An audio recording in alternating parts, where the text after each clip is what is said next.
You know, I had thought that I had said everything I needed to say about this game the last time I talked about it, and the time before that, and the time before that. But like a top 10 shonen anime list on Watch Mojo that does not include Bleach, I'm going to be sitting here mashing on my keyboard asking why. Because Square Enix is doing what they do best, being the Santa Claus of the community, because they have blessed us, dare I say cursed us, with yet another opportunity to discuss this godforsaken game. So ladies and gentlemen, grab your favorite beverage and snack of choice, because we are about to discuss, for not the last time, Final Fantasy 15.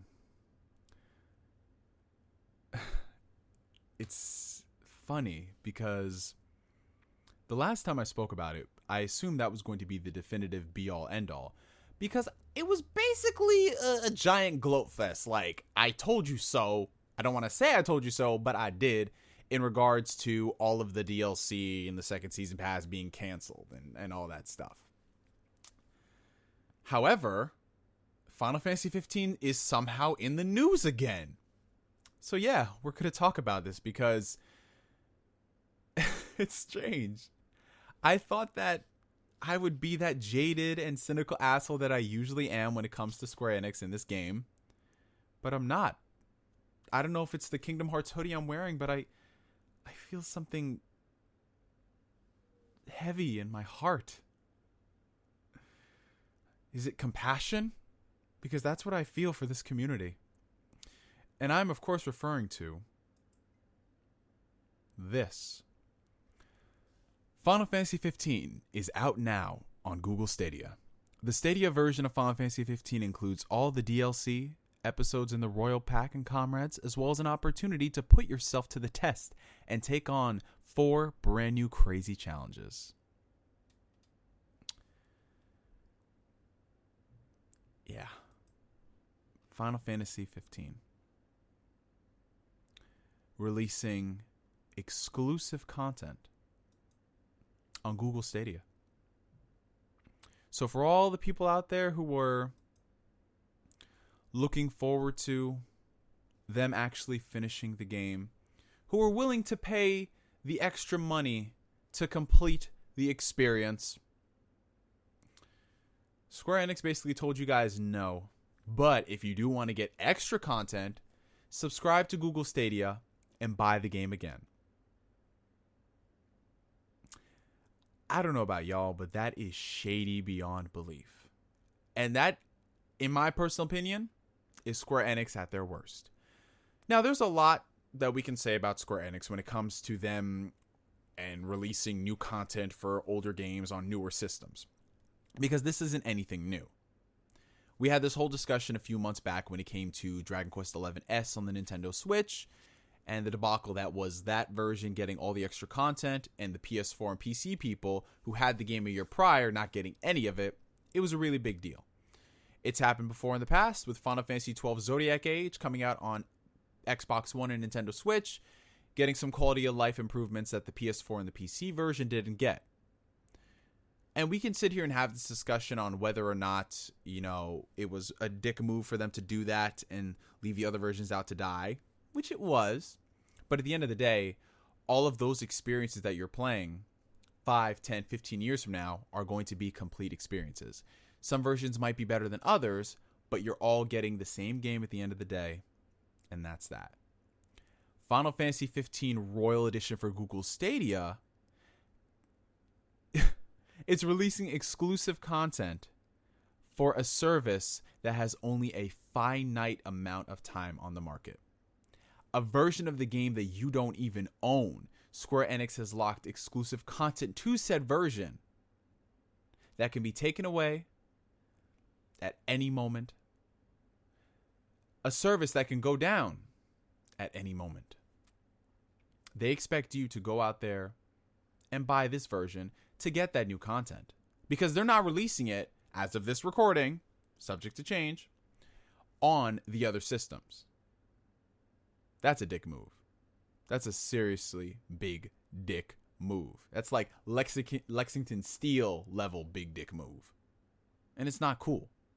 It isn't. And I know what some of the detractors are going to say, the Google Stadia fans. Oh, it's just a couple of challenge maps. It's not going to be a big deal. Why are you guys getting bent out of shape? You want to know why people are getting bent out of shape? Because Square-Enix launched this game. And whether you like the game or not is irrelevant at this point. The game is 3 years old. It was unfinished. Had a lot of problems with it. However, they kept releasing new content for it. And granted, a lot of it you had to pay for. But they were working towards finishing the game. It sounds so weird that I have to like put all these words in a sentence without calling it for what it is. Bullshit.